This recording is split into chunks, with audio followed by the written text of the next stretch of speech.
একটি আমল আছে ভাই, যে আমলটা এত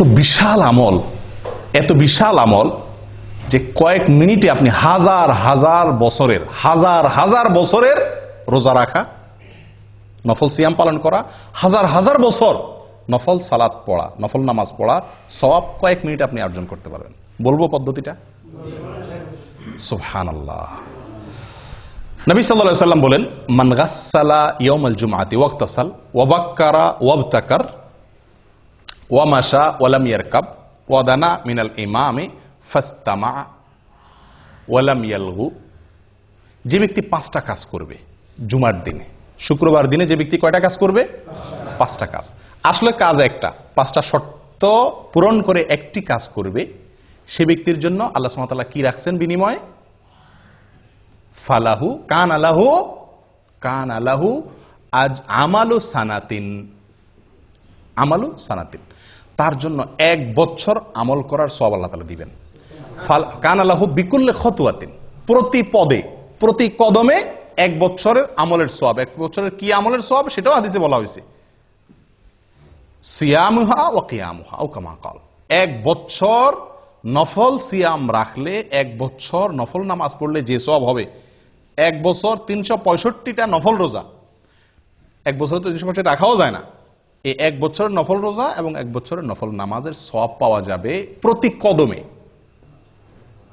জুমার দিনে আপনার বাসা থেকে মসজিদে আসতে কত কদম দূরত্ব আছে সেটা আপনি যদি ধরেন 100 কদম দূরত্ব থাকে, এরকম তো আমাদের সবার এর বেশি থাকে, বরং 100 কদম দূরত্ব থাকে, আর 100 কদম হেঁটে আপনি মসজিদে আসছেন, 5 শর্ত পূরণ করে আপনি মসজিদে আসছেন 100 কদম পূরণ করে, তাহলে ওই জুমার দিনে ওই কয়েক মিনিট যে আপনি হেঁটে আসলেন, তার বিনিময়ে আপনি 100 কদমের বিনিময়ে কত বছরের নফল রোজা সওয়াব পাইলেন?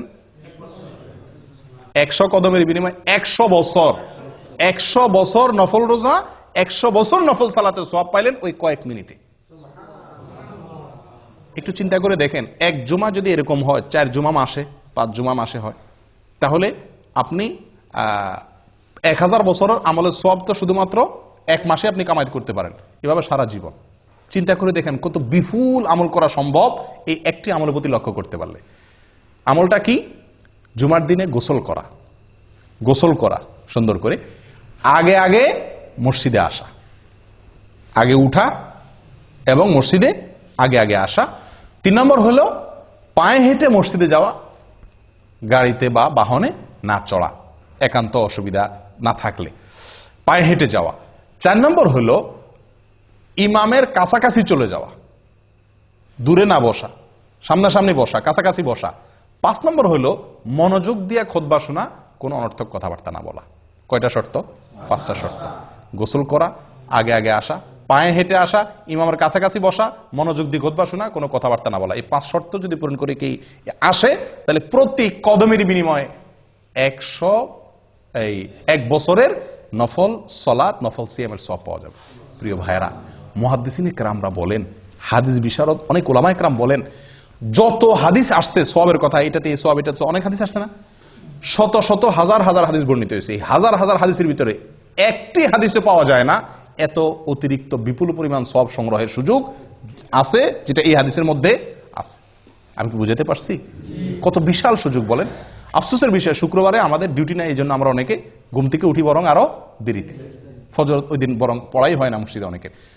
আগে উঠতে হবে, আগে আসতে হবে, পায়ে হয়। 5টা শর্ত পূরণ করবেন, এই বিপুল সওয়াবের ভাগীদার হতে পারবেন। আল্লাহ তাআলা আমাদের সকলকে তৌফিক দান করেন। এই জন্য সাঈদ ইবনুল মুসাইয়্যিব, বিখ্যাত তাবেঈ, উনি বলেন, আমার কাছে নফল হজ করার চাইতে বেশি উত্তম শুক্রবারে আমল, এত বিপুল সওয়াব সংগ্রহ করা। কথা বুঝে আসছে? এই জন্য এই শুক্রবারের এই আমলটা খুব বেশি যত্নের সাথে করার চেষ্টা করি। আল্লাহ তাআলা সকলকে তৌফিক দান করেন। জাযাকুমুল্লাহ খায়র।